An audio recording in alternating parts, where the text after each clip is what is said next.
Bueno, vamos a hablar de disincropatías causadas por bloqueo de rama y estimulación cardíaca, un poco lo que venimos en forma graciosa. Yo creo que todos pensamos lo mismo, la discusión que tuvimos ayer con Caro es un poco hacer algo divertido, pero creo que estamos todos pensando exactamente lo mismo. Si hoy las guías siguen mostrando lo que nos mostró Caro, a favor de la estimulación miventricular, es porque la estimulación miventricular nos fue muy bien en los últimos 30 años y hay muchísima bibliografía, pero el camino viene por ahí, por acá. Gracias. Vamos a hablar de la cardiopatía inducida por disincronías. Podemos hablar de tres principales sustratos que causan disincronía, que nos encontramos todos los días en el consultorio. Primero, la estimulación ventricular, principalmente si es del ventrículo derecho y en el ápex, el bloqueo de rama izquierda y principalmente en pacientes pediátricos hay síndromes de preexcitación que pueden traer disincronía. Esto ya se habló en todo el día de hoy, trae retrasos en la conducción, principalmente en la pared lateral de... ¿Se ve el marcador? No. En la pared lateral del ventrículo izquierdo, ahora sí, ¿no? Sí. Y esto genera que las paredes se contraigan una para un lado, ustedes conocen muy bien en el eco, el rocking apex, y esto trae disfunción ventricular. Todos los pacientes, yo no estoy de acuerdo con eso de que un 20, un 30%, todos los pacientes que uno implanta caen en la fracción de eyección, eso lo vimos.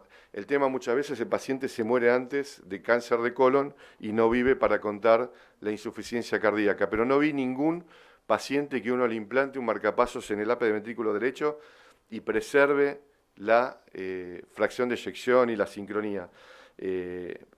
Sí, hay pacientes que nos sorprenden manteniendo esa meseta por bastante tiempo, pero todos van absolutamente para abajo. Y hay predictores, ¿sí? Acá podemos ver qué predictores tenemos del paciente que va a tolerar mal la estimulación del ventrículo derecho. Son esos pacientes, primero los que ya tienen cardiopatía, por eso del 35 a 50% poner un catéter en el ápex me parece hoy por hoy una locura. Porque estos pacientes ya tienen fibrosis, ya tienen una cardiopatía y esos pacientes son los más sensibles. Segundo, dejar un catéter en el ápex, está absolutamente escrito que si el QRS estimulado supera los 160 milisegundos, eso es un gran predictor. Después el burden de estimulación. Antes se hablaba del 40%, del 20%, hoy el número mágico está entre el 10 y el 20%. Lo mismo pasa en las extrasístoles ventriculares. Sí, cuando pasa el 10% ya empezamos a ver pacientes que disfuncionan por extrasístole y cuando pasan los 20% disfuncionan todos los pacientes. ¿Por qué? Porque la extrasístole es un latido disincrónico. Generalmente termina siendo una disincropatía. Después tenemos predictores que nos pueden hablar, por ejemplo, la resonancia, el strain. Los hombres tienden a generar más disincropatía, ¿no? Queda claro que la disincropatía es la disfunción ventricular producida por la disincronía eléctrica, ¿no? Eso no lo definí, pero bueno, creo que a través de todas las charlas de hoy quedó absolutamente claro. Entonces, si tenemos estos predictores, tratemos de evitar la estimulación del ventrículo derecho en estos pacientes. Con respecto al bloqueo de rama izquierda, es más incierto, ya tocamos el tema. Lo que está escrito que tiene que ver el tiempo de diagnóstico de la rama izquierda, ¿sí? Con un promedio de 4 años. Después de 4 años de que el paciente ya se diagnosticó una rama izquierda, es donde empieza a verse la disfunción. Uno se puede quedar de brazos cruzados, decir, bueno, venga dentro de 5 años, o empezar a pensar, a tratar de revertir esta situación, ¿sí? O empezar a dar medicación, que ninguna duda que la medicación disminuye la progresión por los mecanismos que ustedes conocen mejor que yo, disminuyen la progresión de la disfunción ventricular actuando por otros mecanismos. Pero hay pacientes que claramente la disfunción empieza por el bloqueo de rama izquierda y no al revés. No un paciente que empezó a caer la fracción de eyección por alteración a distintas patologías y cuando tiene 35 o 32 de phase desarrolla el bloqueo de rama izquierda. Ese paciente tiene una disincronía agregada a una cardiopatía. Pero estos pacientes que empiezan a disfuncionar cuando tenemos como primera y única noxa la rama izquierda, es una disincropatía. Yo no me voy a sentar a esperar a ver cómo el paciente disfunciona, voy a tratar de actuar antes. Obviamente las guías van a tardar un poco en aprobar lo que yo estoy diciendo, pero es coherente con la fisiología que vamos por ese camino. Y este camino lo empezamos a escribir hace mucho tiempo, donde, por ejemplo, los pacientes para evitar la estimulación del ápex, lo que hacíamos era generar marcapasos que no estimulan. Y empezamos a poner algoritmos como el MVP, tratando de favorecer a ultranza la conducción activa del paciente para evitar la disincronía, ¿sí? Y reducir el porcentaje de estimulación, incluso relegando la sincronía auriculoventricular, que ya les mostré lo importante que es en el stroke sistólico del paciente, ¿sí? Prefiero tener un paciente un poco subóptimo AB, pero no estimular lo demás. El paciente que teníamos que estimular, bueno, lo primero que hacíamos con lo que teníamos era la estimulación septal, ¿sí? Hoy quedó absolutamente demostrado que esto es un parche, no es lo mejor que se puede hacer, pero ninguna duda que los pacientes evolucionan mejor que ponerlos en el ápex. Y también estuvimos hablando la terapia de resincronización cardíaca en sus dos formas en la actualidad que tenemos. Esto es bastante lógico, ¿no? Captura del sistema de conducción oviventricular. ¿Qué le ponemos? Dos frentes de onda a través de dos cablecitos, o utilizamos la instalación eléctrica de madre natura, ¿sí? Cuando tenemos un paciente que tiene estimulación o incluso bloqueo de rama izquierda, fíjense el delay que hay en la región posterolateral, esto se traduce en QRS ancho y todos los pacientes tienen caída de la fracción de eyección. Todos los pacientes, o temprano o tarde, cae la fracción de eyección. Si le ponemos un biventricular, vamos a lograr dos frentes de estimulación, una solución intermedia, no fue muy bien, pero la única forma de preservar la sincronía eléctrica es la estimulación del sistema de conducción. Y en este estudio muy prolijo se ve que cuando le restaurás a través de la estimulación del GIS o rama izquierda, el paciente restaura, mejora, recupera o totalmente o parte de su caída de la fracción de eyección. Depende del tiempo, ¿sí? Si lo entretenemos al paciente, genera remodelado y fibrosis y tiene menos chances de recuperar lo que generó la disincropatía.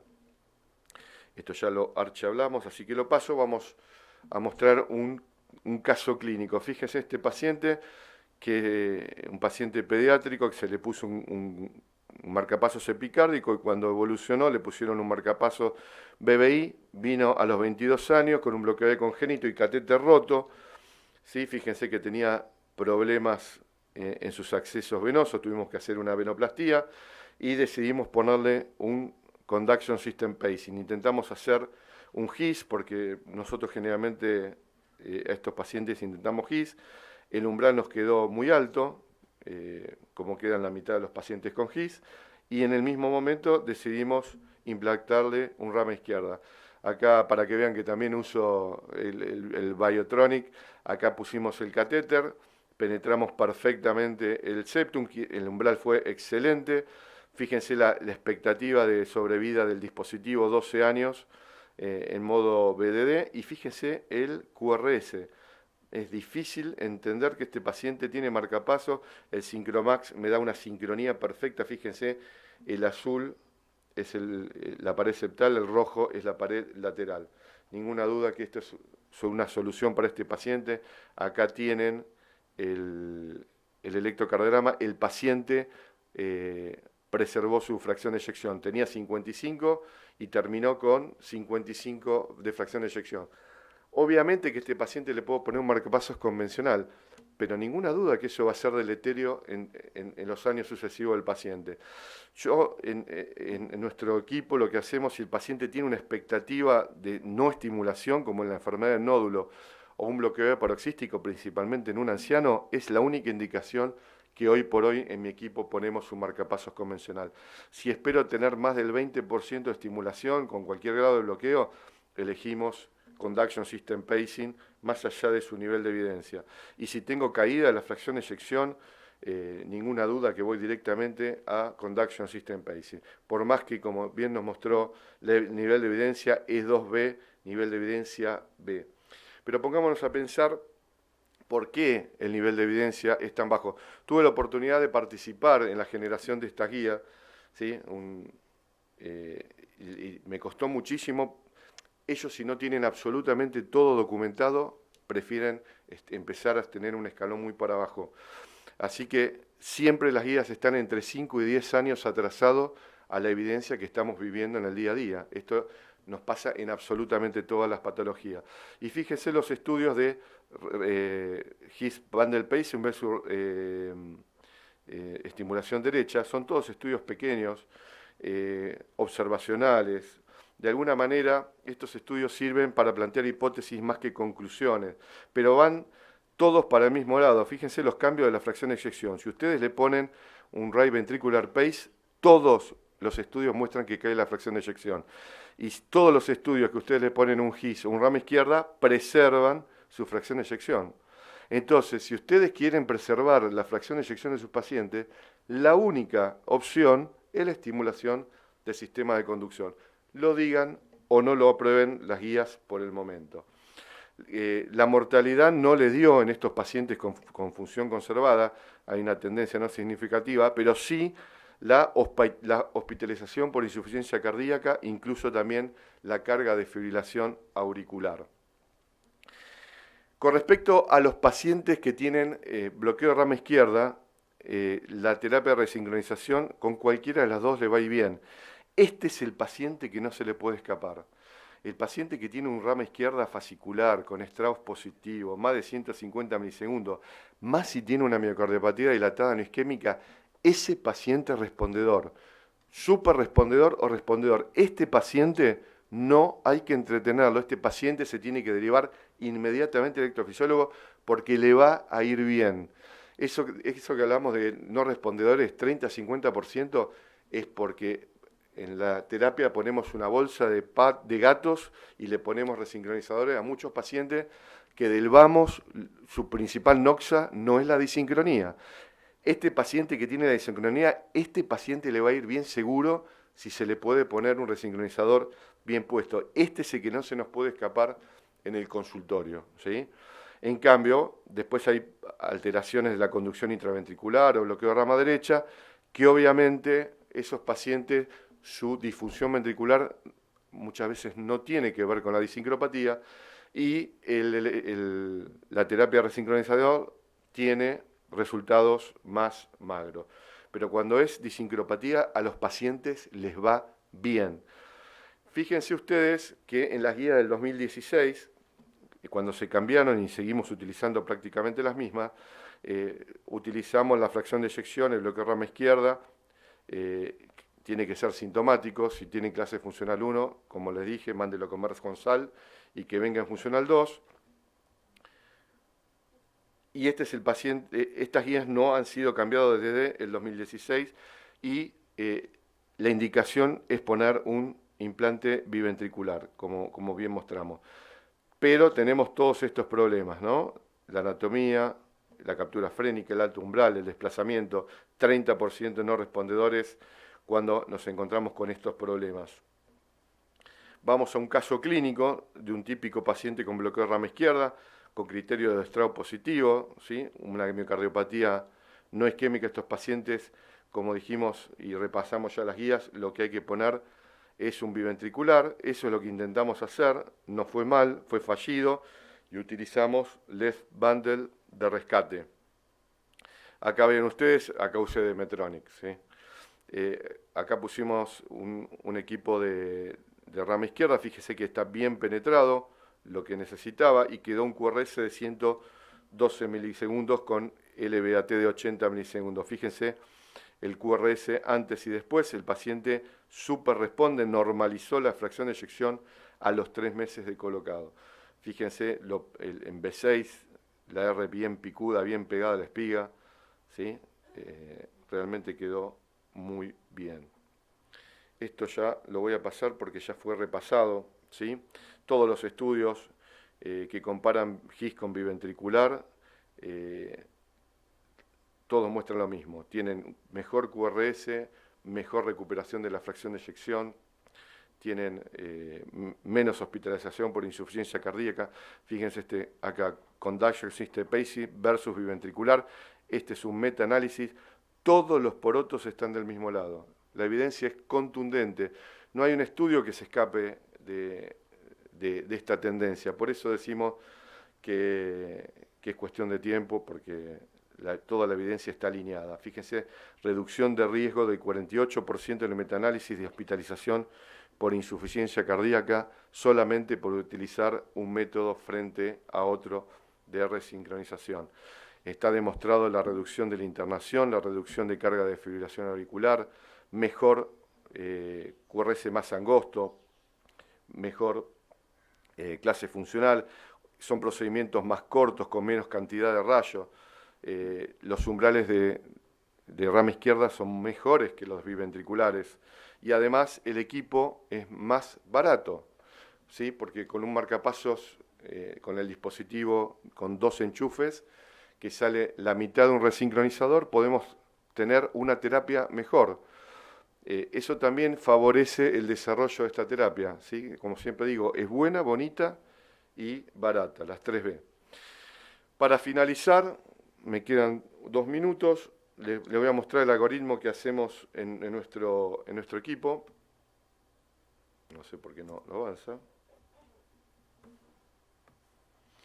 Nosotros muchas veces empezamos con un pasaje en el GIS. ¿Por qué? Porque quiero saber dónde está el GIS y a veces probamos, impactamos, no tardo mucho tiempo, 1 o 2 impactos, si quedó mal, si no recluto la rama izquierda o tengo mal umbral, pasamos a hacer con el mismo material, avanzo 2 centímetros y hago captura de la rama izquierda.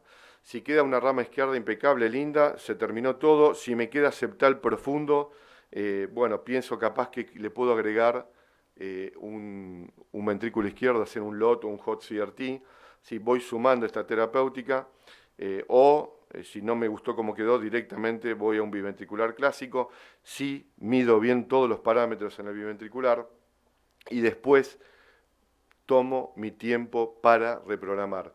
Tengo el catéter del ventrículo derecho, el catéter de la rama izquierda, muchas veces el catéter del BI y tengo la conducción nativa. Tengo todos esos frentes de onda que los tengo que acomodar de la mejor manera para que fusionen y fusionen correctamente.